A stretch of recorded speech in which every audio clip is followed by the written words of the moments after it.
Hey everyone, and welcome back to Fix and Cruise.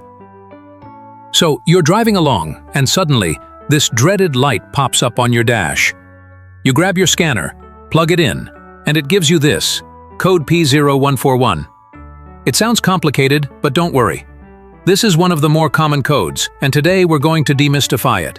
We'll explain exactly what it means, show you how to find the problem part, and walk through the 5 most common causes so you can get your car fixed and back on the road.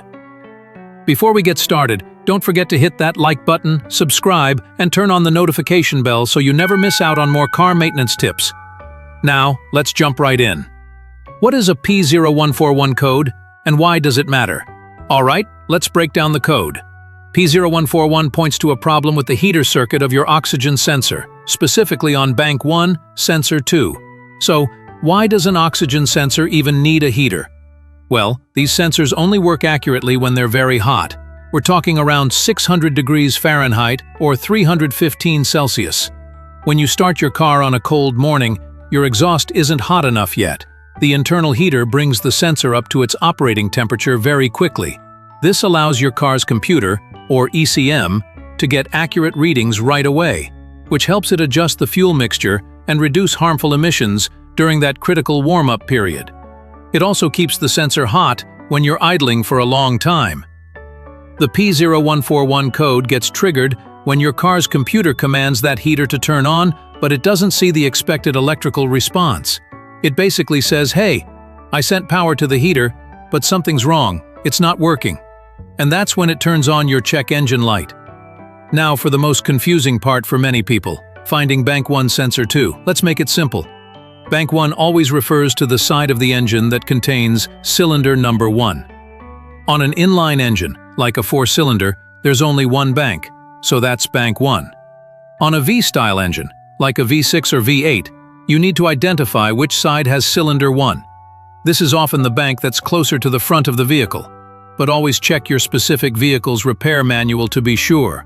Next, sensor 2. This tells you its position in the exhaust stream. Sensor 1 is the upstream sensor, located before the catalytic converter. Sensor 2 is the downstream sensor, located after the catalytic converter.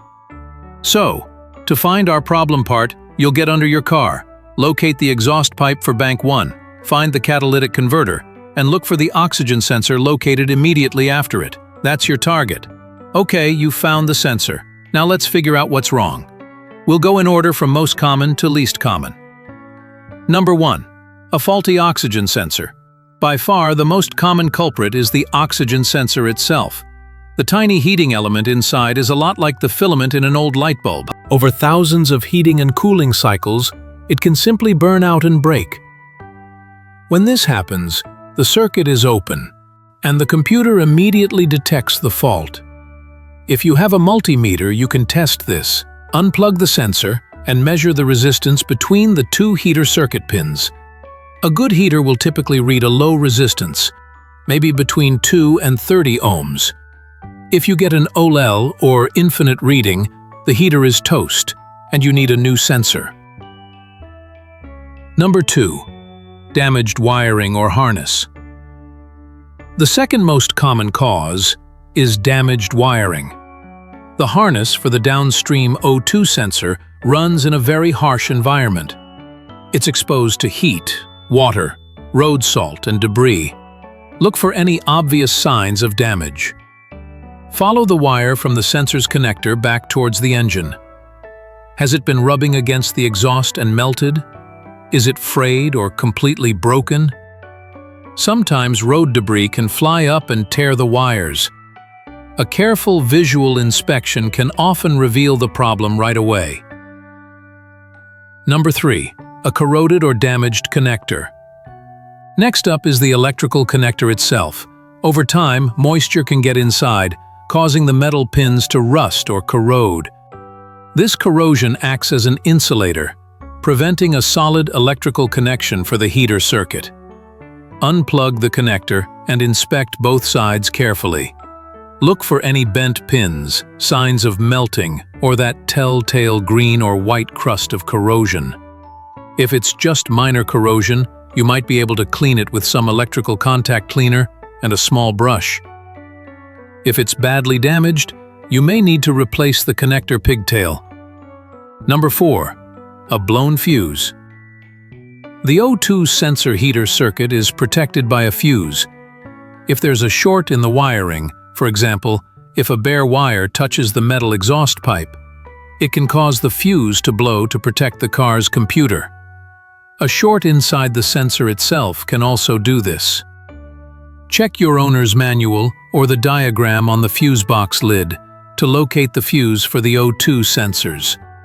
It might be labeled O2HTR or something similar.